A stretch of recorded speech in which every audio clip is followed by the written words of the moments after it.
মুসলমান ভাইয়েরা, পর্দার আড়ালে অবস্থানরতা শ্রদ্ধা মা বোনেরা, আল্লাহ তাআলার দরবারে শুকরিয়া আদায় করছি। আল্লাহ আমাদেরকে এই ওয়াজ দোয়ার মাহফিলে উপস্থিত হওয়ার তৌফিক দান করেছেন বলে আলহামদুলিল্লাহ।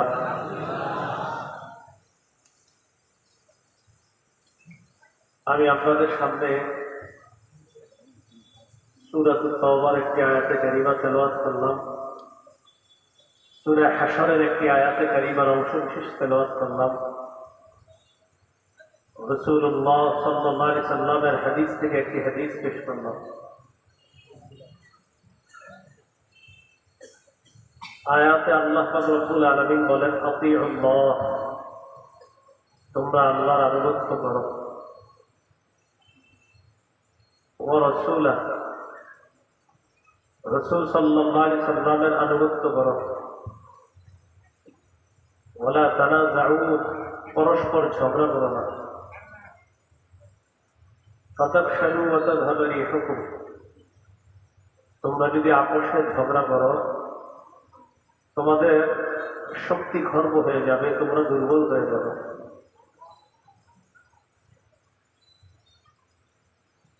একটা বিষয় নিয়ে আমাদের মধ্যে একটা ভুল বুঝাবুঝি বা অনেকে একটা ভুলকে সঠিক মনে করতেছে, সেটা হলো ইসলাম ধর্মের বহির্ভূত যারা যারা মুসলমানই না, এমন কারো ব্যাপারে কেউ এই কথা বলা যে তাদেরকে নিয়ে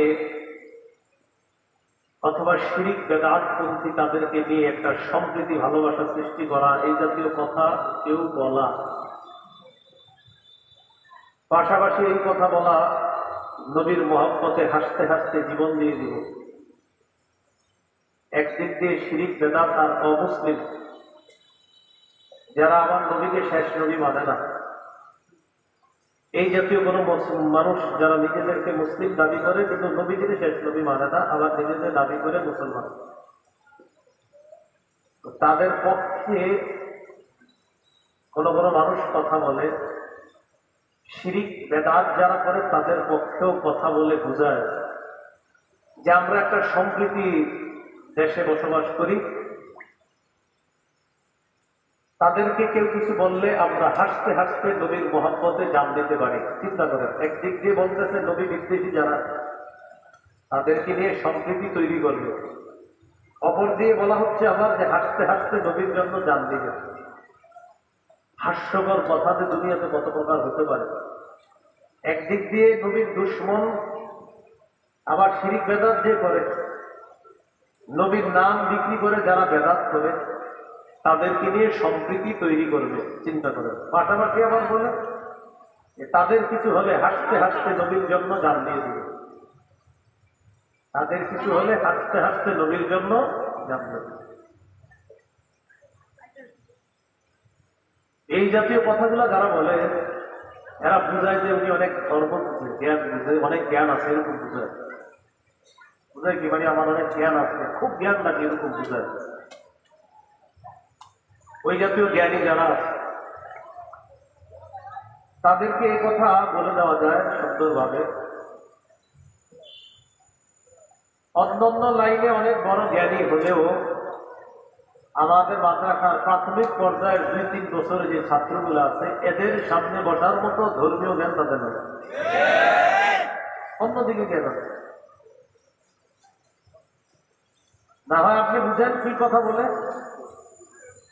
নবীকে শেষ নবী মানে না যারা, শিরিক বেদাত করতেছে যারা, তাদেরকে নিয়ে সম্প্রীতি তৈরি করবে, আবার বলতেছে তাদের কিছু হলে হাসতে হাসতে নবীর জন্য জান দিবে। এই জাতীয় কথাবার্তাগুলা যারা বলে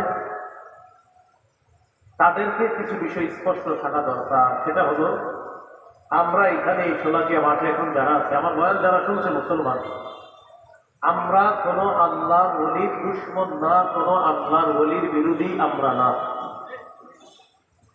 তবে কোন আল্লাহর ওলির কবরকে কেন্দ্র করে, মাজারকে কেন্দ্র করে শিরিক যদি কেউ করে, বেদাত যদি কেউ করে, কেউ যদি গঞ্জিকা সেবন করে,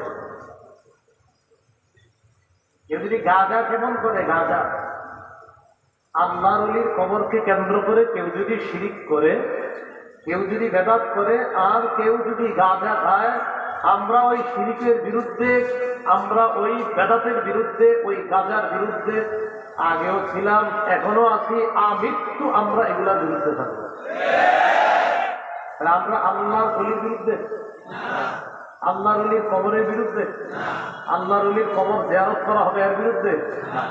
আল্লাহর ওলির কবরকে কেন্দ্র করে কেউ যদি শিরিক করে, কেউ যদি বেদাত করে, কেউ যদি আল্লাহর ওলির কবরকে কেন্দ্র করে মেলা বসায়, এই শিরকের বিরুদ্ধে আমরা, এই বেদাতের বিরুদ্ধে আমরা, এই মেলার বিরুদ্ধে আমরা, এই গাঁজা সেবনের আসরের বিরুদ্ধে আমরা আগেও ছিলাম, এখনো আছি, ভবিষ্যতেও আমাদের অবস্থান পরিষ্কার। শিরিক, বেদাত, কুফর, গাঁজা ইত্যাদির বিরুদ্ধে আমাদের অবস্থান সবসময় পরিষ্কার থাকবে। এই বিষয়টা না অনেকেই ভুলে ফেলে আমাকে, আপনাকে, আমাদেরকে শত্রু বানাবো, আমাদেরকে কেমন জানি বুঝাইতে চেয়েছে যে আমরা শত্রু, আমরা সম্প্রীতি চাইলে এমনটা বুঝায়, এরকম একটা ভাবসাব। সহিহ বুখারীর বর্ণনা 427 নম্বর হাদিস। এই হাদিসের বর্ণনাকারী আম্মা জান আয়েশা সিদ্দিকা রাদিয়াল্লাহু তাআলা আনহা, তিনি বলেন, নবীজির দুই বিবি উম্মে হাবিবা, উম্মে সালামা রাদিয়াল্লাহু তাআলা আনহুমা, তারা দুইজন হাবশায় একটা গির্জা দেখছে, গির্জা, ফিহা তাসাবির, গির্জার মধ্যে অনেকগুলো ছবি দেখছে, ছবি। গির্জা বলতে আমাদের মাথায় কি আছে? একটা ধর্মের ইবাদত খানা, একটা ধর্মের মানুষের কি খানা? ইবাদত খানা, গির্জা, এইগুলো একটা ধর্মের মানুষের ইবাদত খানা। তো এই ইবাদত খানার মধ্যে দেখি কি? তাসবির, ছবি, মূর্তি।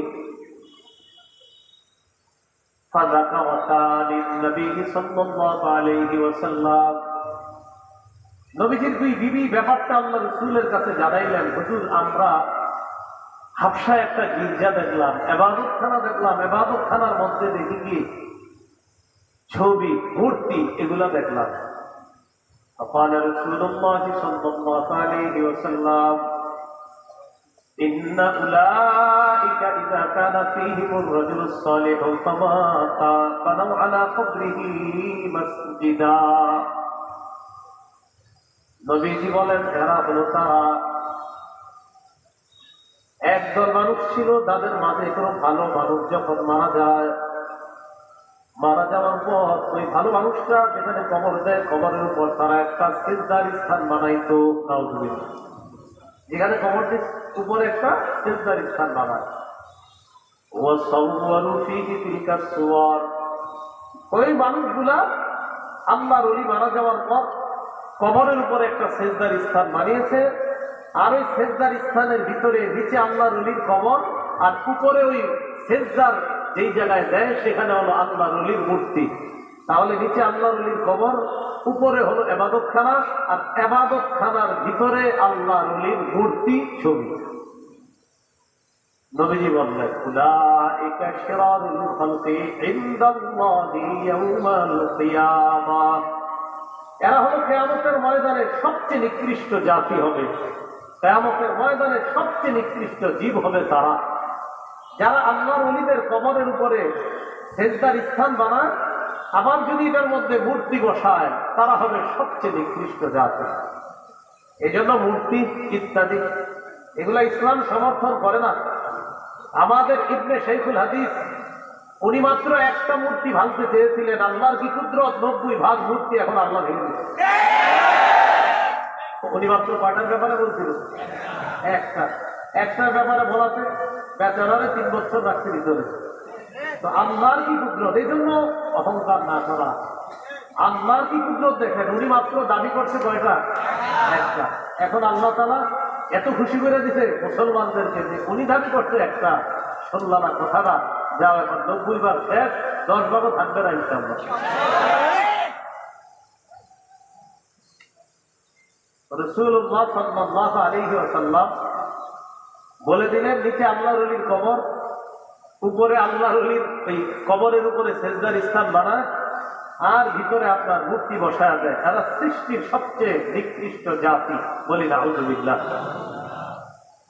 হাদিসের কিতাব মুসনাদ আহমদ, এই কিতাবের মধ্যে আছে عن عبد الله بن مسعود رضي الله تعالى عنه قال سمعت النبي صلى الله عليه وسلم يقول إن من شرار الناس من تدركهم الساعة وهم أحياء والذين يتخذون القبور مساجدا। রাসূলুল্লাহ সাল্লাল্লাহু আলাইহি ওয়াসাল্লাম বলেন, এই পৃথিবীতে সবচেয়ে নিকৃষ্ট জাতি দুই জাতি। এক নম্বর, যারা দুনিয়াতে বেঁচে থাকা অবস্থায় কিয়ামত হবে তারা সবচেয়ে নিকৃষ্ট জাতি। যারা দুনিয়াতে থাকবে আর কিয়ামতটা তাদের উপরে ঘটবে, এরা সবচেয়ে নিকৃষ্ট জাতি। ওয়াল্লাযীনা ইয়াত্তাখিযুনাল কুবুরা মাসাজিদা, আর যারা কবরকে সিজদার স্থান বানায় তারা সবচেয়ে নিকৃষ্ট জাতি।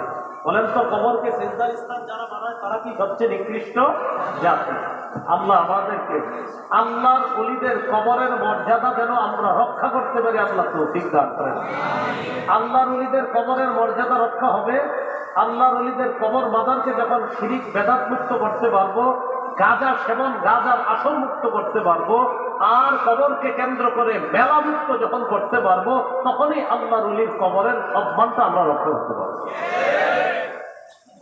বুঝে ঠিক হইতেছেন তো? তাহলে রাসূল সাল্লাল্লাহু আলাইহি ওয়াসাল্লাম বললেন, যারা কবরকে সিজদার স্থান বানায় তারা সবচেয়ে নিকৃষ্ট। সহিহ বুখারীর আরেকটা হাদিস শোনেন, 435 নম্বর হাদিস। এই হাদিস আছে, এই হাদিসটার আগে আরেকটা শুনে, মুসলিম শরীফের আগে বলি, তারপর বুখারীতে বলি। সহিহ মুসলিমের একটা বর্ণনা, নবীজি ইন্তেকালের 5 দিন আগের বর্ণনা। কয়দিন আগে? বুখারীর যে হাদিসটা শোনাবো এটা হলো ইন্তেকালের দিনের হাদিস, এই জন্য আগে আমরা ইন্তেকালের 5 দিন আগেরটা শুনে। সহিহ মুসলিমের বর্ণনা 1075 নম্বর হাদিস, মাদ্রাসার পাঠ্যপুস্তক অনুসারে 532 নম্বর হাদিস।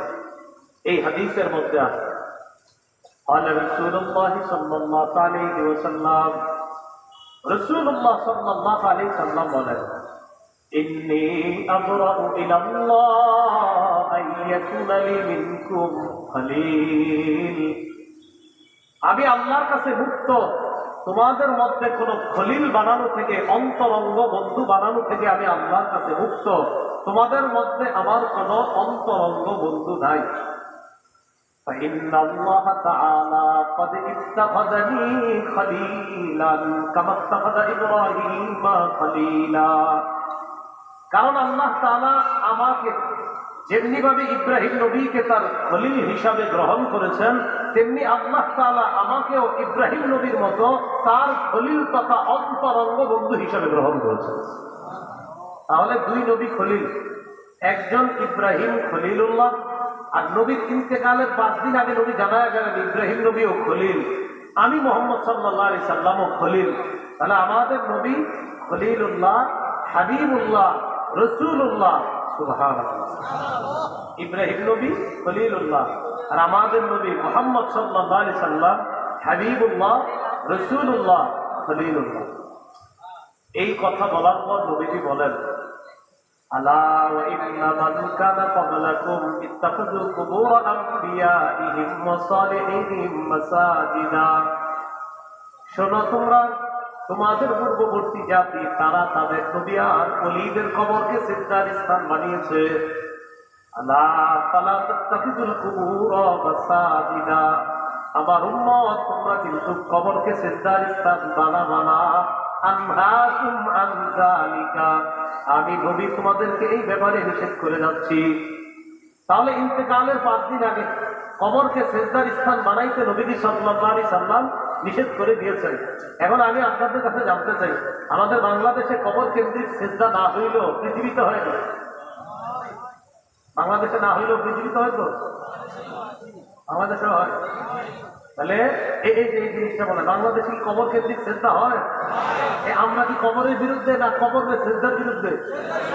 এই বিষয়টা আমরা মানুষকে বুঝাইতে পারতেছি না। এই বয়ান করলে আমাদেরকে বলে আমরা ওলিদের দুশ্মন। এটা কথাটা দেখেন কত ভয়ঙ্কর কথা। আমরা তো আল্লাহর ওলিদের দুশ্মন না, আল্লাহর ওলির কবরে যদি কেউ সেজদা দেয় ওই শিরকের দুশ্মন আমরা। এবার বুখারীর বর্ণনা করেন 435 নম্বর হাদিস। মুসলিমের হাদিসটা হলো নবী ইন্তেকালের 5 দিন আগে, আর বুখারীর হাদিসটা হলো রাসূল ইন্তেকালের দিনের হাদিস।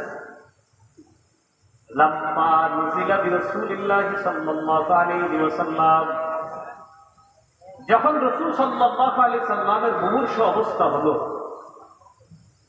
নবীজি কি করলেন? মুমূর্ষু অবস্থায় তফিফা ইয়াতরাহু খাবিসাতান আলা ওয়াজহিহি, রাসূলুল্লাহ সাল্লাল্লাহু আলাইহি সাল্লাম একটা কাপড় দিয়ে নিজের চেহারা মুবারক ঢাকলেন। নবী ইন্তেকাল করবেন, ওই মুহূর্তে একটা কাপড় দিয়ে নিজের চেহারা মুবারক ঢাকলেন। ফাইদা তাম্মা, নবীজির যখন প্রাণটা বের হবে অবস্থা, ওই মুহূর্তে কাশাফাহা আন ওয়াজহিহি, ওই মুহূর্তে রাসূলুল্লাহ সাল্লাল্লাহু আলাইহি ওয়াসাল্লাম চেহারা মুবারকের উপর থেকে কাপড়টা সরিয়ে দিলেন।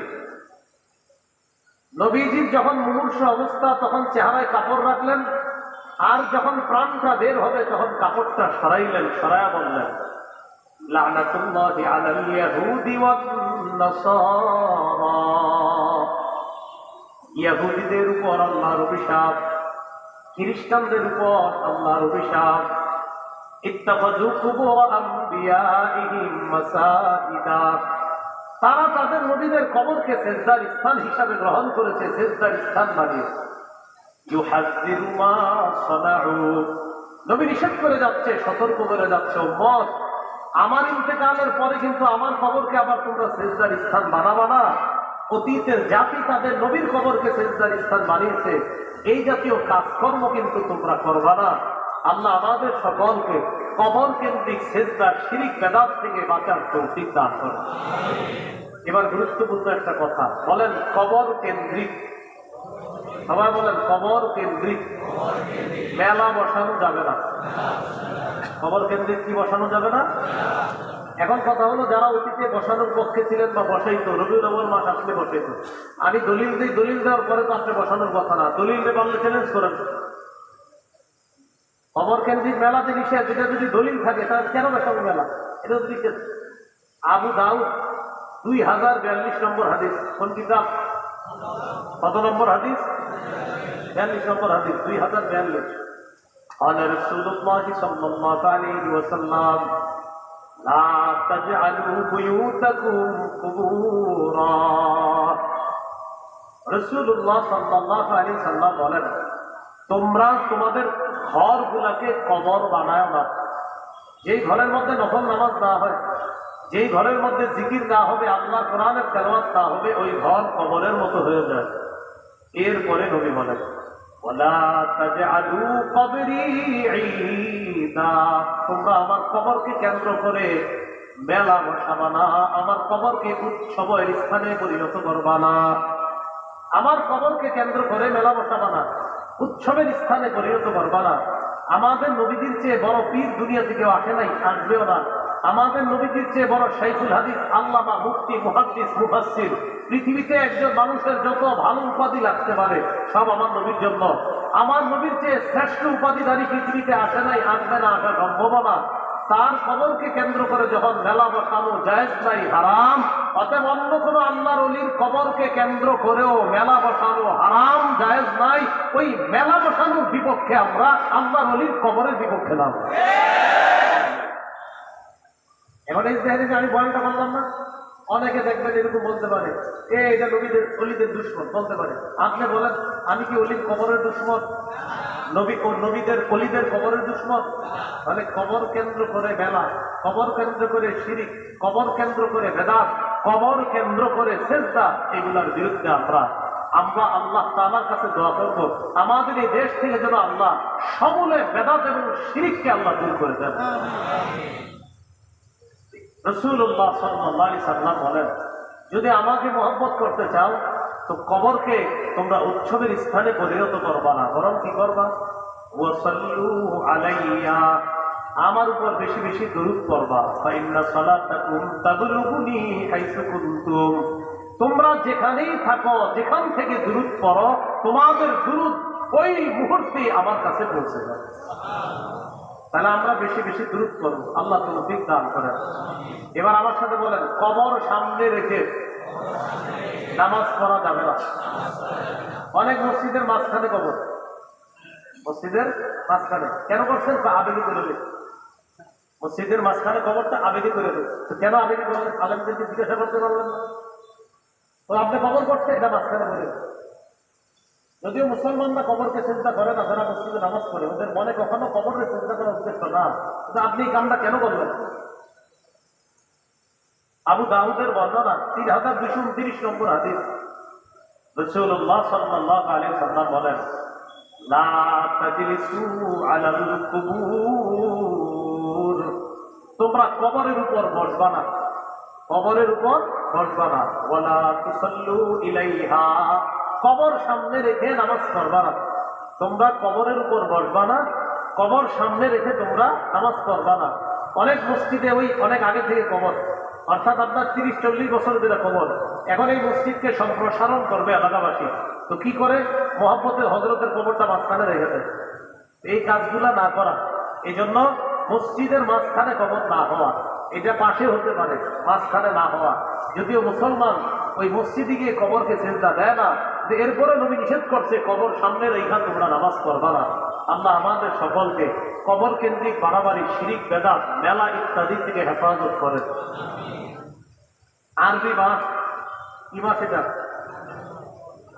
এই রবিউল আউয়াল মাসকে কেন্দ্র করে আমাদের সমাজের কিছু মানুষ বাড়াবাড়ি করে বেদাত করে। বলেন কি করে? বাড়াবাড়ি করে বেদাত করে।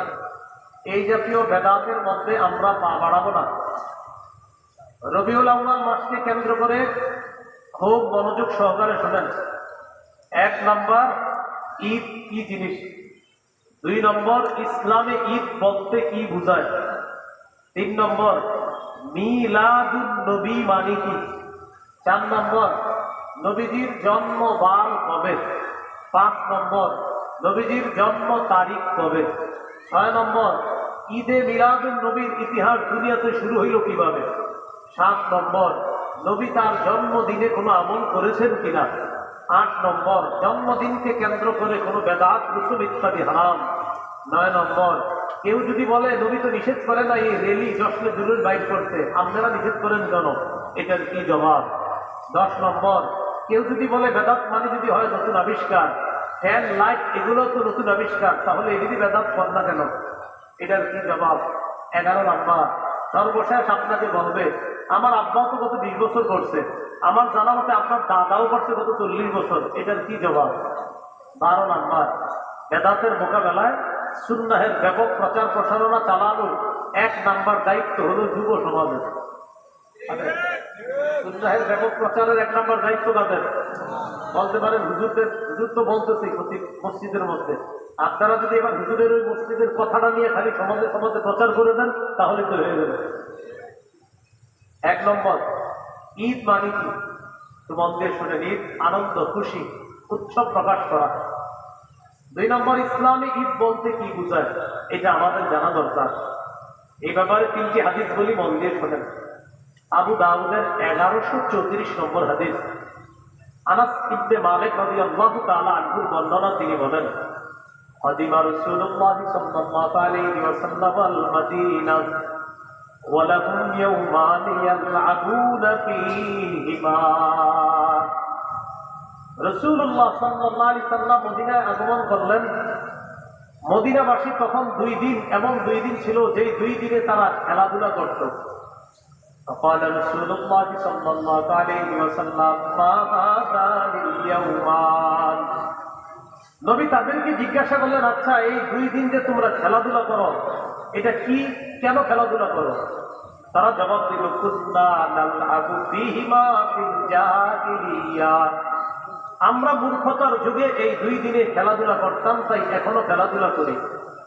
فقال رسول الله صلى الله عليه وسلم إن الله قد أبدلكم بهما خيرا منهما يوم الأضحى ويوم الفطر। রাসূলুল্লাহ সাল্লাল্লাহু আলাইহি সাল্লাম বললেন, অতীতের যে 2 দিনে খেলতা এটা ভুলে যাও। আল্লাহ তাআলা তোমাদেরকে ওই 2 দিনের পরিবর্তে ঈদ উল ফিতর এবং ঈদ উল আজহা নামে অতি উত্তম 2টি ঈদের দিন আল্লাহ তোমাদেরকে দান করছেন। তাহলে ইসলামে মুসলমানদের ঈদ কয়টা? আবার বলেন, মুসলমানদের ঈদ কয়টা? 2টা। এখন আমি আপনাদের কাছে একটু জানতে চাই, নবীজি সাল্লাল্লাহু আলাইহি সাল্লাম যেই ঈদ পালন করেছেন ওই ঈদটা সেরা নাকি আমরা যে ঈদ পালন করবো সেটা সেরা? নিঃসন্দেহে নবীজিটা সেরা, নবীজির সাথে যারা বলছে ওইটা সেরা। এখন অনেক জায়গায় দেখবেন দেয়ালে লেখা, অথবা অনেক মানুষ আপনাদেরকে বলবে সকল ঈদের ঈদ ঈদে মিলাদুন নবী, সকল ঈদের সেরা ঈদ ঈদে মিলাদুন নবী। আমি শ্রদ্ধার সাথে তাদের এই কথা গ্রহণ করে বলি, আপনি যে বললেন সকল ঈদের সেরা ঈদ ঈদে মিলাদুন নবী, আপনার এই কথাটা শ্রদ্ধার সাথে গ্রহণ করে আমি বলি, আপনি যে ঈদ পালন করেন এটার যদি সকল ঈদের সেরা ঈদ হয়, আমরা বলবো আমার নবী যেটা পালন করছে সেটা হবে সকল ঈদের সেরা ঈদ। এখন কথা হলো আপনারা যেটা করেন সেটা আমার নবী করছে কিনা? জবাব হলো না। অতএব আমার নবী যেই ঈদ করছে সেটাই সেরা ঈদ, আপনাদেরটা যেটা এটা সেরা ঈদ না। কোথাও যদি দেখেন লেখা আছে ঈদে মিলাদুন নবী সকল ঈদের সেরা ঈদ, আপনি নিচে লিখবেন প্রিয় ভাইয়া শ্রদ্ধার সাথে আমিও আপনাকে বলছি, আপনি বলছেন আপনার ঈদ সকল ঈদের সেরা ঈদ, আমি নিচে লিখে দিলাম আমার নবীর ঈদ সকল ঈদের সেরা ঈদ। আপনি খালি আগে এগুলো বলছেন, যেমন আমরা 2 বলছি, উনি বলতেছি ঈদে মিলাদুন নবী সেরা ঈদ, আমি বলতেছি নবীরটা সেরা ঈদ। উনি টেনশনে বলে গেছে নবীর ঈদ আর ঈদে মিলাদুন নবী কোনটা? আমি বলতেছি আপনি কোনটা? আমি ঈদে মিলাদুন নবী সেরা ঈদ বলি। মানি কোনটা? ওই যে 12 রবিউল আউয়াল আমরা একটু আনন্দ উল্লাস করবো, ঘুরবো ফিরবো, খামু চাটে মিষ্টি ইত্যাদি, যাই হোক কেন। উনি বলতেছে ঈদে মিলাদুন নবী এটা হলো সকল ঈদের সেরা ঈদ। আমি বললাম ঠিক আছে, আপনার কথা শ্রদ্ধার সাথে গ্রহণ করে বলছি আমার নবীরটা সেরা ঈদ। উনি কই নবীর ঈদ বানি? আমি বলি নবীর ঈদ করছে। তখন বলতেছে নবীজি ঈদ করছে সেটা কোন ঈদ? আমি বললাম সেটা 2 ঈদ। এখন উনি বলতেছে আমি যেটা করি, আমি বললাম এটা আপনাদের বানানো ঈদ। এখন বলে সেরা কোনটা? আমি বলি নবীরটা। আমি খালি প্রশ্ন করবেন, আপনি আগে বলেন নবীরটা সেরা না আপনারটা সেরা। টেনশনে বলে দেবেন যদি বলে আমারটা, আমি টেনশন। এটা যারা বলবে ঈদে মিলাদুন নবী সকল ঈদের সেরা ঈদ, আপনি বলবেন আগে বলেন নবীর ঈদ সেরা না আপনারটা সেরা। তো তখন সে বলবে নবীর ঈদ সেরা, বলবেন নবীর ঈদের মধ্যে ঈদে মিলাদুন নবী নাই, তাই আপনারটা সেরা না, নবীর ঈদ সেরা। এটা হলো ঠান্ডা মাথায় বলতে হবে। এবার বলতে হবে যে আপনার ঈদ সেরা না নবীরটা সেরা, তো একটু টেনশনে বলে দেবে, কারণ আশেখের রাসূল হইলে এটাই বলতে হবে যে নবীর ঈদ সেরা। তখন বলবেন নবীর ঈদের মধ্যে আপনাদের এই ঈদটা পাওয়া যায় না, অর্থাৎ আমার নবীর ঈদ সেরা ঈদ, এটা আপনিও বললেন, আর আমরা তো স্বীকারই করি আমাদের নবীর ঈদ সকল ঈদের সেরা ঈদ। আল্লাহ আমাদেরকে এই কথাগুলো বুঝে শুনে আমল করার তৌফিক দান করেন। বলেন ইসলামী ঈদ কয়টা? সহিহ বুখারীর বর্ণনা 963 নম্বর হাদিস। হাদিসের বর্ণনাকারী আব্দুল্লাহ ইবনে ওমর রাদিয়াল্লাহু তাআলা আনহুমা তিনি বলেন কানা রাসূলুল্লাহ সাল্লাল্লাহু আলাইহি ওয়াসাল্লাম ওয়া আবু বকর ওয়া উমর ইউসাল্লুনা আল-ঈদাইন ক্বাবলা আল-খুতবা। আব্দুল্লাহ ইবনে ওমর রাদিয়াল্লাহু তাআলা আনহুমা বলেন রাসূলুল্লাহ সাল্লাল্লাহু আলাইহি ওয়াসাল্লাম, আবু বকর, ওমর তারা সকলেই খুতবার আগে 2 ঈদের নামাজ আদায় করতেন। বলেন তো খুতবার আগে নবী কয় ঈদের নামাজ পড়তেন? আবু বকর সিদ্দিক কয় ঈদের নামাজ পড়তেন? ওমর ফারুক রাদিয়াল্লাহু তাআলা আনহু কয় ঈদের নামাজ পড়তেন? 2 ঈদের। অতএব ঈদ কয়টা? 2টা। আবু দাউদের 1148 নম্বর হাদিস। এই হাদিসের মধ্যে আসছে জাবির ইবনে সামুরা রাদিয়াল্লাহু তাআলা আনহুর বর্ণনা, তিনি বলেন صليت مع النبي صلى الله عليه وسلم غير مرة ولا مرتين العيدين بغير أذان ولا إقامة। জাবির ইবনে সামুরা রাদিয়াল্লাহু তাআলা আনহু বলেন আমি একবার 2 বার নয় অসংখ্য অগণিত বার আযান এবং ইকামত ছাড়া রাসূল সাল্লাল্লাহু আলাইহি সাল্লামের সাথে 2 ঈদের নামাজ আদায় করেছি। তাহলে নবীজির সাথে জাবির ইবনে সামুরা সাহাবী কয় ঈদের নামাজ পড়ছে? 2 ঈদের। অতএব ইসলামে মুসলমানদের ঈদ কয়টা? 2টা। 3 নম্বর কথা, মিলাদুন নবী মানে কি? মিলাদ অর্থ হলো জন্ম, আন নবী মানে মুহাম্মদ সাল্লাল্লাহু আলাইহি ওয়াসাল্লাম। মিলাদুন নবী অর্থ হলো মুহাম্মদ সাল্লাল্লাহু আলাইহি ওয়াসাল্লামের জন্ম। আমাদের সমাজে যদি কাউরে বলেন আপনি মিলাদ আছে, যদি বলেন ঘরে মিলাদ আছে, তখন তার মাথায় আসে যে ঘরে গিয়ে কিছু কাজ করতে হবে, করার পর একটা দোয়া আছে, দোয়ার পরে বিরিয়ানি আছে অথবা জিলাপি আছে। আমাদের সমাজে যদি কাউকে বলেন যে ভাই ঘরে মিলাদ আছে, তো আপনি বুঝবেন কি জানেন ঘরে মিলাদ মানে ওখানে যাবো, যাওয়ার পরে কিছু ঘটনা ঘটবে, এরপর হুজুর এটা মুনাজাত দিবে, তারপর হয়তো এটা কিন্তু আপনার আমি শ্রদ্ধার সাথেই বলতেছি যে আবার অন্যভাবে নিয়ে না, মানে আমাদের সমাজে এটা নিয়ে মিলাদ মনে করে। আমার যদি কোনো সময় কেউ বলেন হুজুর ঘরে আসেন মিলাদ আছে, তো আমি বলবো মিলাদ আছে তো আমার দিবেন কেন? যদি বলে তো কারে দিব, আমি বলবো মিলাদ মানে তো জন্ম, মানে আপনার কি ছেলে হবে না মেয়ে হবে না নাতি নাতনি হবে যেটা তো আমি জানি না। ওই ধাত্রী মা যারা আছে জন্ম নিলে সন্তান জন্মগ্রহণ করার সময় যাদেরকে কাজে লাগে ওই ডাক্তার বাক্তার কাউকে নিয়ে যাবে না। আপনি বুঝা ঠিক বলছেন। মিলাদ মিলাদ অর্থ কি সবাই বলেন? আমার ঘরে মিলাদ আছে মানে আমার ঘরে জন্ম। আপনি তো বলতেছেন আমার ঘরে চলেন মিলাদ আছে মানে কেউ হবে জন্ম নিবে। এই জন্য আগে ক্লিয়ার হতে হবে এটা মিলাদ অর্থ কি। আপনি কেন বলেন বাসায় চলেন মিলাদ আছে, মিলাদ মানে জন্ম আছে, কেউ হবে নাতি হবে? অনেক মানুষ এই কথা দিয়ে আমাদের সাথে তর্ক করছে, যার ভাই মিলাদ অর্থ তো জন্ম, তা আপনি কেন এটা অন্য কিছু বুঝলেন? আপনারা বিভিন্ন ব্যানারে লেখেন ভাই মিলাদ মাহফিল মানে জন্ম, কারো জন্ম মাহফিল হবে এখানে লেখে মিলাদ মাহফিল মানে জন্ম মাহফিল। যদি বলেন হ্যাঁ জন্ম মাহফিল তাহলে লেখেন মিলাদ মাহফিল। মিলাদ মাহফিল অর্থ যদি হয় জন্ম মাহফিল মানে একজন এই মঞ্চে জন্ম নিবে, এটা যদি হয় সমস্যা নেই লেখেন। বলেন দোয়া অনুষ্ঠান, বলেন সবাই দোয়া অনুষ্ঠান, দোয়া মাহফিল। হ্যাঁ এটাই বলতেছি আমি। মিলাদ অর্থ কি সবাই বলেন? মিলাদ অর্থ কি? তাহলে মিলাদুন নবী অর্থ মুহাম্মদ সাল্লাল্লাহু আলাইহি সাল্লামের জন্ম। আজকে থেকে যদি কেউ আপনাদেরকে বলে মিলাদ মানেন, আমার সাথে জবাব দিবেন, বলেন জন্ম অর্থে মিলাদ মানে।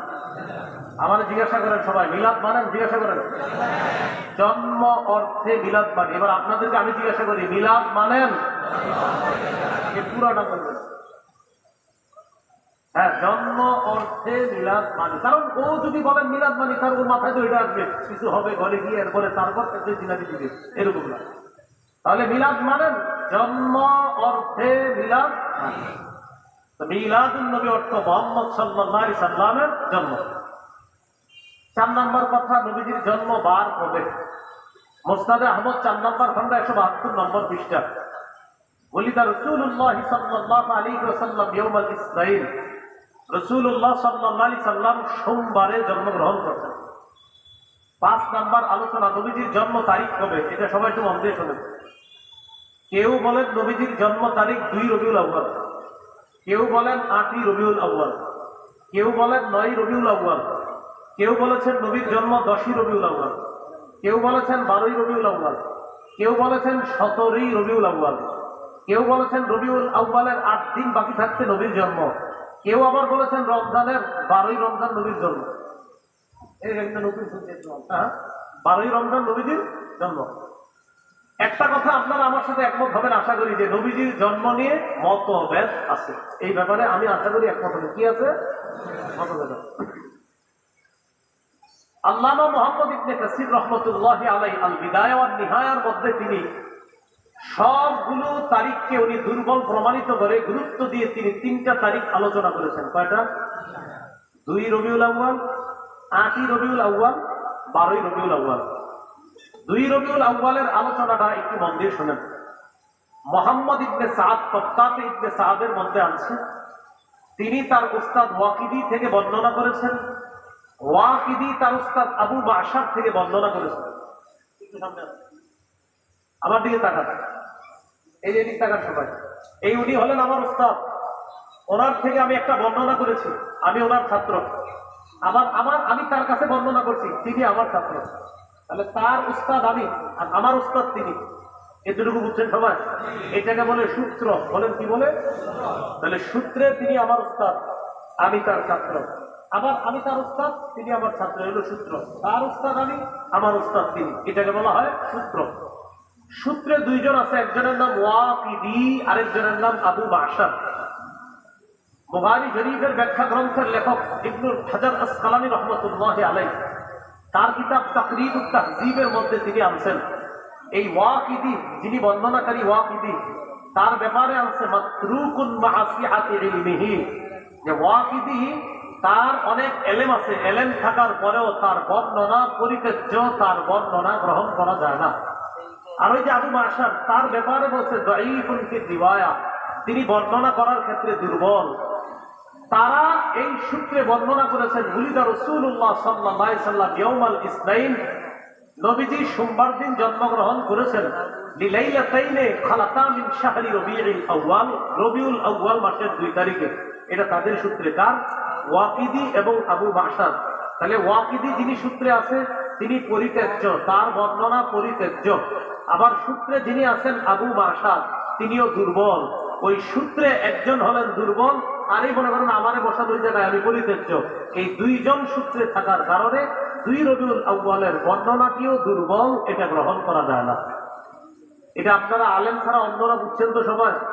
সূত্রে 2 জন ব্যক্তি আছে যাদের উপরে কথা থাকার কারণে তাদের সূত্রে 2 রবিউল আউয়ালের বর্ণনাটি গ্রহণ করা যায় না, তাই 2 রবিউল আউয়াল বাদ রয়ে গেল। 8 রবিউল আউয়াল এবং 12 রবিউল আউয়াল। আমার সাথে একটা কথা সবাই বলেন, তাহলে মনে থাকবে। বলেন, হস্তি বাহিনী কাবায় যে বছর হামলা চালায়, ওই বছর রাসূলুল্লাহ সাল্লাল্লাহু আলাইহি সাল্লামের জন্ম। এ ব্যাপারে ঐতিহাসিকগণ প্রায় সকলেই একমত। তাহলে যে বছর রাসূলুল্লাহ সাল্লাল্লাহু আলাইহি সাল্লাম জন্মগ্রহণ করেছেন, ওই বছর কাবায় হস্তি বাহিনী হামলা চালায়, এই ব্যাপারে রাসূল সাল্লাল্লাহু আলাইহি সাল্লাম কি একমত? এই ব্যাপারে ঐতিহাসিকগণ একমত। এবার বলেন, কাবায় হামলা চালানোর 50 দিন পর রাসূলুল্লাহ সাল্লাল্লাহু আলাইহি সাল্লাম জন্মগ্রহণ করেছেন। বলেন তো, কাবায় হস্তি বাহিনী হামলার কয়দিন পর নবীর জন্ম? এবার হিসাবটা আমরা বের করে নিই।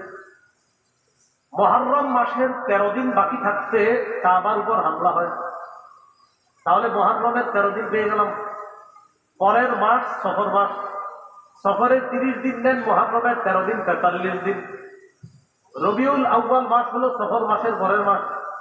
রবিউল আউয়ালের 7 দিন যাওয়ার পর, এরপর সূর্য ডুবার সাথে সাথে হয়ে যায় 8 রবিউল আউয়াল। তাহলে আগের 43 আর পরের 7, এ হলো 50 দিন। এর মানে কাবায় হামলা চালানোর 50 দিন নবীর জন্ম, মানে 8 রবিউল আউয়াল আল্লাহ রাসূল দুনিয়াতে জন্মগ্রহণ করছেন। কাবায় হস্তি বাহিনী হামলা চালানোর 50 দিন পর নবীজির জন্ম। কাবায় হামলা চালানোর 50 দিন পর নবীর জন্ম হিসাব করলে বের হয় 8 রবিউল আউয়াল। পৃথিবীর বিখ্যাত উলামায়ে কেরাম, বিশুদ্ধ উলামায়ে কেরাম, নির্ভরযোগ্য উলামায়ে কেরামের অভিমত হলো আল্লাহ রসুলের জন্ম 8 রবিউল আউয়াল। এই কথাটি বিশুদ্ধ। গাণিতিক হিসাবে কেউ কেউ বলেন নবীর জন্ম 9 রবিউল আউয়াল। এজন্য মনে রাখবেন 8 অথবা 9। বলেন 8 অথবা 9, এই 2 তারিখে আল্লাহ রসুলের জন্ম। এই কথাটি বিশুদ্ধ, তবে প্রসিদ্ধ নয়। 8 অথবা 9 রবিউল আউয়াল রাসূলুল্লাহ সাল্লাল্লাহু আলাইহি সাল্লামের জন্ম, এই কথাটি বিশুদ্ধ, তবে কি নয়? বিশুদ্ধ। এবার আমার সাথে বলেন 12 রবিউল আউয়াল নবীজির জন্ম। এই কথাটি প্রসিদ্ধ হলেও বিশুদ্ধ নয়। তাহলে 8, 9 বিশুদ্ধ হলেও প্রসিদ্ধ নয়, আর 12 তারিখ প্রসিদ্ধ হলেও বিশুদ্ধ নয়। কোরআনের 6666টি আয়াত প্রসিদ্ধ হলেও বিশুদ্ধ নয়, 6236টি আয়াত বিশুদ্ধ হলেও প্রসিদ্ধ নয়। কোরআনের 6666টি আয়াত প্রসিদ্ধ হলেও বিশুদ্ধ নয়, 6236টি আয়াত বিশুদ্ধ হলেও প্রসিদ্ধ নয়। এবার আসেন 12 রবিউল আউয়ালের এই বর্ণনা কারা করছে? আন সাঈদ ইবনে মিনা আন আফফান ইবনে মুসলিম আন জাবির ইবনে আব্দুল্লাহ ওয়া আব্দুল্লাহ ইবনে আব্বাস রাদিয়াল্লাহু তাআলা আনহুমা উলিদা রাসূলুল্লাহ সাল্লাল্লাহু আলাইহি ওয়াসাল্লাম ইয়াউমাল ইসনাইন আস-সানি আশারা মিন শাহরি রবিউল আউয়াল। সাঈদ ইবনে মিনা, ওই আমার দিকে তাকান, সূত্র। আমি হলাম ছাত্র সাঈদ ইবনে মিনা, এই উস্তাদের নাম আফফান ইবনে মুসলিম। তাদের সূত্রে বর্ণনা আল্লাহ রাসূল সাল্লাল্লাহু আলাইহি সাল্লামের জন্ম 12 রবিউল আউয়াল। মজার ব্যাপার হলো, সূত্রে যিনি ছাত্র তার নাম কি? সাইদ। বলেন সূত্রে ছাত্রের নাম কি? ওস্তাদের নাম আফফান। বলেন সূত্রে ছাত্রের নাম, ওস্তাদের নাম, আবার ছাত্রের নাম, ওস্তাদের নাম। কোন বর্ণনার সূত্র এটা? 12ই রবিউল আউয়াল। মজার ব্যাপার হলো সাইদ যিনি ছাত্র তিনিও নির্ভরযোগ্য বর্ণনাকারী, আবার ওস্তাদ যিনি আফফান তিনিও নির্ভরযোগ্য বর্ণনাকারী। তাহলে প্রশ্ন এসে যায় 12ই রবিউল আউয়ালের সূত্রে সাইদও নির্ভরযোগ্য, ওস্তাদ আফফানও নির্ভরযোগ্য হলে বর্ণনাটি কেন নির্ভরযোগ্য নয়? 12ই রবিউল আউয়ালের বর্ণনায় সাইদ যিনি ছাত্র তিনিও নির্ভরযোগ্য, আমার ওস্তাদ আফফান তিনিও নির্ভরযোগ্য। তো প্রশ্ন এসে যায় নির্ভরযোগ্য মানুষগুলার সূত্রে থাকার পরেও বর্ণনাটি কেন নির্ভরযোগ্য নয়? আপনারা আমার দিকে তাকায় যদি বয়ানটা শোনেন সহজে বুঝবেন কেন নির্ভরযোগ্য না বর্ণনাটা। দেখেন ছাত্রের নাম কি? সাইদের জন্ম 130 হিজরির পরে। বলেন সাইদের জন্ম কবে? তাহলে ভাই ছাত্রের জন্ম কবে? 130 হিজরি পরে। বলেন ছাত্র সাইদ যিনি তার জন্ম কবে? ওস্তাদের নাম কি? আফফানের মৃত্যু 110 হিজরিতে। আবার মন দিয়ে শোনেন, ওস্তাদ 110 হিজরিতে মারা গেছে, ছাত্র 130 হিজরি পরে জন্ম। ওলামা হযরতরা বুঝে ফেলছেন, অন্যরা মন দিয়ে আবার শোনেন। ওস্তাদ 130 হিজরিতে মারা গেছে, ছাত্রের জন্ম 130, ওস্তাদ 110 হিজরিতে মারা গেছে, তারও প্রায় 20 বছরেরও সময় পরে ছাত্রের জন্ম। কি বুঝা গেল? তারা ছাত্র উস্তাদি না। এই সূত্রকে বলা হয় বিচ্ছিন্ন সূত্র। বলেন কি বলা হয়? তাহলে উস্তাদ আর ছাত্র আসলে কি তারা উস্তাদ ছাত্র? এটাকে বলা হয় বিচ্ছিন্ন সূত্র।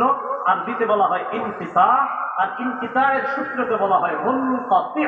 আর মুনকাতির সূত্র নির্ভরযোগ্য দলিল হিসাবে গ্রহণযোগ্য নয়। তাই বর্ণনায় দুজন নির্ভরযোগ্য বর্ণনাকারী থাকলেও তাদের পরস্পরের সাক্ষাৎ না হওয়ার কারণে এই বর্ণনাটি নির্ভরযোগ্য নয়। ভাই হুজুররা ছাড়া অন্যরা যারা বুঝছেন তো আপনারা, তাহলে উস্তাদের মৃত্যু 110 হিজরিতে আর ছাত্রের জন্ম হয়েছে 130-এর পরে, তাহলে এরা উস্তাদ ছাত্র না। মাঝখানে কোনো ঝামেলা হয়ে গেছে, এই জন্য তাদেরকে আইনা এই সূত্র বানানো হলেও এই সূত্রটি নির্ভরযোগ্য নয়। তাই এই বর্ণনা নির্ভরযোগ্য নয়। এই জন্য 12ই রবিউল আউয়ালের বর্ণনাটি এটি প্রসিদ্ধ হলেও বিশুদ্ধ নয়, যদিও অনেকে এটার ব্যাপারে মতামত দিয়েছে। এটা হলো বয়ান করলাম। এলাকায় ঝগড়া থেকে বাঁচার জন্য কি করবে? যেমন আজকের বয়ানের পরে আগামীকাল এই বিষয়ে হয়তো 2 জনের মধ্যে ঝগড়া হইতে পারে। ঝগড়া থেকে বাঁচার জন্য যেটা করবেন এটা হলো বুদ্ধি। আমার একটু জিজ্ঞাসা করেন, বলেন নবীর জন্ম কবে? জিজ্ঞাসা করেন। এবার ঝগড়া থেকে বাঁচার জন্য উত্তর দিতেছি। দেখেন নবীজির জন্ম 8 থেকে 12ই রবিউল আউয়ালের মাঝে যে কোনো একদিন। 8 থেকে 12ই রবিউল আউয়ালের মাঝে যে কোনো একদিন শিওর। হ্যাঁ শিওর। তাহলে এখন আর কেউ আর বলবো কম হবে, আপনি বলবেন 8 থেকে 12-এর মধ্যে। 8 থেকে 12ই রবিউল আউয়ালের মাঝে নবীজির জন্ম, এই কথা নিশ্চিত। এটা যদি আপনারা বলে, আমরা তো বললাম 8-এরও বর্ণনা আছে, 9-এরও বর্ণনা আছে, 10-এরও বর্ণনা আছে, 12-এরও বর্ণনা আছে। এই জন্য আপনি যদি চান যে না ঝগড়া করবেন না, তখন বলবেন 8 থেকে 12ই রবিউল আউয়াল যে কোনো একদিন। আপনি টেনশন করেন, আপনি কবে হলে খুশি হন সেটা বলেন। এ হলো ঝগড়া মুক্ত থাকবেন এইভাবে। এগুলো 6 নম্বর কথা। 5 নম্বর কথা। 6 নম্বর কথা, ঈদে মিলাদুন নবী কিভাবে শুরু হলো? এটা আমার সাথে যদি একটু বলতে বলতে পড়াশোনা করে নেন মুখস্থ থাকবে। বলেন 604 হিজরিতে ইরাক দেশে মসুল শহরে বাদশাহ আবু সাঈদ মুজাফফর জনৈক আলেম আবুল খাত্তাব ওমর ইবনে দিহিয়া তার মাধ্যমে সর্বপ্রথম ঈদে মিলাদুন নবীর সূচনা করে। কত হিজরি? 604। কত হিজরি? কোন দেশে? শহরের নাম মসুল শহর। বাদশার নাম আবু সাঈদ। বাদশার নাম কি? আর যে হুজুরের দেশে তার বেদাত করতে গেলে কিন্তু একজন সাইনবোর্ডওয়ালা দাড়ি টুপিওয়ালা লাগবে। যে বেদাত যারা করে না দেখবেন সাইনবোর্ড টুপি দাড়িওয়ালা, এরপর একটা গাড়ির উপরে উঠবে আর চারোদিকে ফুল টুল দিয়া এরই খুঁজে পাবেন না। এখন কথা হলো ওই বেদাতের যিনি লিড দিলেন তার নাম আবুল খাত্তাব ওমর ইবনে দিহিয়া। এই তার মাধ্যমে সর্বপ্রথম এই বেদাতের সূচনা হয়। তার ব্যাপারে ইবনে হাজার আসকালানী রাহমাতুল্লাহি আলাইহি বলেন কাসীরুল ওয়াকিআতি ফিল আইম্মাতি ওয়া ফিস সালাতি মিনাল উলামা। এই লোকটা পূর্ববর্তী আলেমদের ব্যাপারে কটু মন্তব্য করতেন। এই লোকটা পূর্ববর্তী আলেমদের ব্যাপারে উল্টা পাল্টা কথা বলতেন। এখন আপনারা তালাশ করে এমন অনেক লোক পাবেন যারা বেদাতীদের নেতৃত্ব দেয়, এরা দলিলে না পারলে সর্বশেষ হক্কানি আলেমদের নাম নিয়ে নিয়ে তাদেরকে গালি দেয়। এখন এই গালির সূত্র কোথেকে আসছে? এই এলাকার ইমাম সাহেবরা আছেন, খতিব সাহেবরা আছেন, আপনাদেরকে গালি দিলে কষ্ট নিয়েন না। তাদের গুরুজি যিনি বেদাত আবিষ্কার করছে, ওই গুরুর মুখের ভাষা ছিল খারাপ, তাই ওই সূত্রে তাদের অনুসারীদের মুখের ভাষাও খারাপ। এটা কষ্ট নেওয়ার কিছু নেই। তার ব্যাপারে ইবনে হাজার আসকালানী লেখছেন, খবিসুল লিসান, মুখের ভাষা ছিল খুব খারাপ। শাদীদুল কিবরি, প্রচন্ড অহংকার টাইপের মানুষ ছিল। মুতাহাবিনান, দুর্বল প্রকৃতি, অলস প্রকৃতির মানুষ ছিল, আর খালি আলেমদেরকে গালিগালাজ করত। আল্লাহ আমাদেরকে হেফাজত করে। 604 হিজরি পর্যন্ত দুনিয়াতে যেটা ছিল না সেটা আমরা করব না। সেটা করে হঠাৎ এটার নাম দেওয়া, সকল ঈদের সেরা ঈদ যদি কেউ বলে, আমরা বলবো আমাদের নবীরটা সেরা ঈদ। যদি বলে সকল ঈদের সেরা ঈদ, আমরা বলবো আমাদের নবীর ঈদ সকল ঈদের সেরা ঈদ। যদি বলে তাদেরটা সকল ঈদের সেরা ঈদ, সুন্দরভাবে এটা বলবেন আমাদের নবীর ঈদ সকল ঈদের সেরা ঈদ। 7 নাম্বার, মিলাদুল নবী, মানে নবীজির জন্মদিনে কোনো আমল আছে কিনা। সহিহ মুসলিমের 1162 নম্বর হাদিস, সুইলা রাসূলুল্লাহ সাল্লাল্লাহু আলাইহি সাল্লাম আন সাওমি ইয়াউমিল ইসনাইন। রাসূলুল্লাহ সাল্লাল্লাহু আলাইহি সাল্লামকে সোমবার দিন রোজা রাখার ব্যাপারে জিজ্ঞাসা করা হলো। নবীজি বললেন, ইয়াউমুন বুলিদতু ফীহি, সোমবার এমন একটা দিন যেই দিনে আমি জন্মগ্রহণ করেছি, তাই এই দিনে আমি রোজা রাখি। তাহলে নবীজি জন্মদিনে কি রাখতেন? সোমবার বছরে একদিন, সেটা হলো 12ই রবিউল আউয়াল। হ্যাঁ, সোমবার কি বছরে একদিন না সপ্তাহে একদিন? তাহলে নবীজি সাল্লাল্লাহু আলাইহি সাল্লামের জন্মদিনের আমলটা কি বাৎসরিক না সাপ্তাহিক? হ্যাঁ, এখন থেকে বলবেন নবীজির জন্মদিনের আমল এটা সাপ্তাহিক, প্রতি সোমবার রোজা রাখবা, তাহলে শ্রেষ্ঠ আশিকে রাসূলের পরিচয় পেয়ে যাবে। 12ই রবিউল আউয়াল এটা শুধু নবীজির এক বছর কেন্দ্র করে না। এবার আপনারা বলেন নবীজি তার জন্মদিনে কি খাইতেন না রোজা রাখতেন? এখন আপনারাই বলেন এই যে বছরে একটা যেটা হয় এটা কি রোজা রাখা হয়? আমি কিন্তু বলি, আপনারা বলতেছেন কি করে? নবীজি রাখতেন রোজা, আর আপনি কি আপনারাই বলতেছেন? আপনারাই বলেন কি হয়? নবীজি সাল্লাল্লাহু আলাইহি সাল্লাম রাখতেন রোজা, আর আপনি সেখানে রোজা না রেখে খাইতেছেন, এটা কেমন নবীর মহব্বতের পরিচয় দিলেন? আমি আবারও বলছি, রাসূল সাল্লাল্লাহু আলাইহি সাল্লাম পূর্ণাঙ্গ শরীয়ত দুনিয়ার মধ্যে রেখে গিয়েছেন। এই শরীয়তের মধ্যে বেদাতের নামে নতুন কিছু আবিষ্কার যারা করে, যারা করতেছে, অতীতে এখনো ভবিষ্যতেও তাদের বিরুদ্ধে আমাদের অবস্থান আছে, ছিল, থাকবে। আর ওই কথাটা কিন্তু বেশি প্রচার করবেন। প্রথম যেটা বলছি, আমরা আল্লাহর ওলির বিরুদ্ধে না, আল্লাহর ওলির কবরের বিরুদ্ধে না, কবর কেন্দ্র করে বেদাত, কুফর, শিরক আর মেলার বিরুদ্ধে আমরা। 8 নাম্বার, জন্মদিন কেন্দ্র করে বেদাত করা যাবে না। রাসূলুল্লাহ সাল্লাল্লাহু আলাইহি সাল্লাম বাড়াবাড়ি করতে নিষেধ করেছেন। ইবনে মাজাহ 3085 নম্বর হাদিস, নবী বলেন, ইয়াকুম ওয়াল গুলুওয়া ফিদ-দীন, দ্বীনের ব্যাপারে, ধর্মের ব্যাপারে তোমরা বাড়াবাড়ি করা থেকে বাঁচো।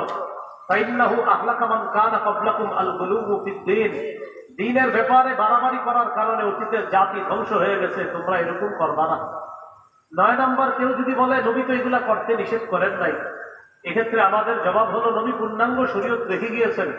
সহিহ বুখারীর 2697 নম্বর হাদিসে নবী বলেন, মান আহদাসা ফি আমরিনা হাযা মা লাইসা ফীহি ফাহুয়া রাদ্দুন, আমাদের এই পূর্ণাঙ্গ শরীয়তের মধ্যে ইবাদতের নামে সওয়াবের আশায় কেউ যদি নতুন কিছু আবিষ্কার করে, এটা বেদাত, এটা প্রত্যাখ্যান করা হবে। 10 নম্বর কথা, কেউ যদি বলে লাইট, ফ্যান এইগুলো তো নতুন আবিষ্কার, এগুলো তো বেদাত, এটার জবাবে আমি আপনাদেরকে বলবো, প্রিয় ভাইরা, আপনারা এখানে যারা আছেন, আগামী 100 বছর 50 বছর যদি বাঁচেন, লাইট ফ্যান যদি আগামী 50 বছর নাও থাকে, আপনারা কি নামাজ ছেড়ে দিবেন? তাহলে লাইট ফ্যান থাকা না থাকার সাথে আমাদের শরীয়ত পালনের কোনো সম্পর্ক না। ফ্যান লাইট না থাকলেও আমরা ইবাদত করেছি আগে, লাইট ফ্যান থাকলেও এখনো আমরা ইবাদত করতেছি। বোঝা গেল এই নতুন আবিষ্কারগুলা থাকলেও না থাকলেও আমরা ইবাদত করব, এটার সাথে শরীয়তের কোনো সম্পর্ক নেই। এই জন্য এটা দিয়ে সেটার দলিল দেওয়া যাবে না। 11 নাম্বার, সবচেয়ে কঠিন প্রশ্ন। আপনি যখন সর্বশেষ আপনারা বলবে, বেটা তোর আব্বাও তো 20 বছর এই বেদাত করছে, আবার আপনারা বলতে পারে তোমার দাদা এত বছর করছে। এই ব্যাপারে আপনি বলবেন, আল্লাহ আমার দাদাকে মাফ করেন, আল্লাহ আমার আব্বাকে মাফ করেন, ভুল ভুল, আমার 14 দুগুণে 28 দৃষ্টিও যদি ভুল করে থাকে, ভুল ভুল ভুল কিয়ামত পর্যন্ত ভুল। এটা জবাব দিয়ে দিতে না। সর্বশেষ কথা 12 নাম্বার, এটা আমার সাথে একটু যুব সমাজ সহ সবাই বলেন বেদাতের পরিবর্তে আমরা ব্যাপকভাবে সুন্নাহের প্রচার করব। এত বেশি সুন্নাহের প্রচার করব, আমাদের সুন্নাহ প্রচারের ফলে বেদাতের যেন কবর হয়ে যায়। মানে বেদাতের বিপরীতে আমরা কি প্রচার করতে হবে? এই মাহফিলটা হচ্ছে যুব সমাজের উদ্যোগে শোলাকিয়া। এই যে শোলাকিয়া মাঠে অনেকগুলো গাছ, এই গাছের মধ্যে সুবহানাল্লাহ লেখা থাকতে হবে, আলহামদুলিল্লাহ লেখা থাকতে হবে, আল্লাহু আকবার। রাস্তার পয়েন্টে পয়েন্টে থাকতে হবে, ডান পাশে হাঁটা সুন্নত। রাস্তার পয়েন্টে লিখে দিবেন যে সুবহানাল্লাহ বলা, আলহামদুলিল্লাহ বলা। এটা বলার উপকারিতা কি? যেমন ওনার সাথে আমার দেখা, আমারে বলতে পারে, আচ্ছা হুজুর সুবহানাল্লাহটা কে লেখলো, কি বলছে আমারে, কি বলছে? সুবহানাল্লাহ বলে জান্নাতে কিন্তু গাছ একটা হয়ে গেছে। আবার জিজ্ঞাসা করে, আচ্ছা আলহামদুলিল্লাহটা কে লেখলো, আলহামদুলিল্লাহ বলে। আবার বলতেছে আল্লাহু আকবার, এটা কে লেখলো? আমাদের পূজারি মাদ্রাসা যাইতে দেখবেন প্রায় গাছের মধ্যে সুবহানাল্লাহ, আলহামদুলিল্লাহ, লা ইলাহা ইল্লাল্লাহ, আল্লাহু আকবার, এইভাবে প্রচার করা। মসজিদের ওযুখানার মধ্যে লেখা থাকতে হবে মেসওয়াক করা সুন্নত। এগুলা লেখার কারণ কি? এই আপনার লেখা দেখা যদি 10 জন মেসওয়াক কিনে, তাহলে আপনি প্রচার করার কারণে রাসূল সাল্লাল্লাহু আলাইহি সাল্লাম তিরমিজি বর্ণনায় বলেছেন 2677 নম্বর হাদিস, একটা সুন্নত প্রচারের ফলে যদি অন্য কতজন আমল করে, আপনি একজন প্রচার করলেন আর 100 জন আমল করে, 100 জনের সওয়াব আপনার আমল নামায় হবে। এই জন্য ব্যাপকভাবে আমরা সুন্নাহের প্রচার প্রসার করবো, বলেন ইনশাআল্লাহ। আল্লাহ আমাদের সকলকে কবর কেন্দ্রিক, মাজার কেন্দ্রিক, রবিউল আউয়াল মাস কেন্দ্রিক যে কোনো ধরনের বেদাত থেকে বেঁচে থাকার তৌফিক দান করেন। সুবহানাল্লাহি ওয়া বিহামদিহি, সুবহানাকাল্লাহুম্মা ওয়া বিহামদিকা, আশহাদু আল্লা ইলাহা ইল্লা আনতা, আস্তাগফিরুকা ওয়া আতুবু ইলাইক। আজকে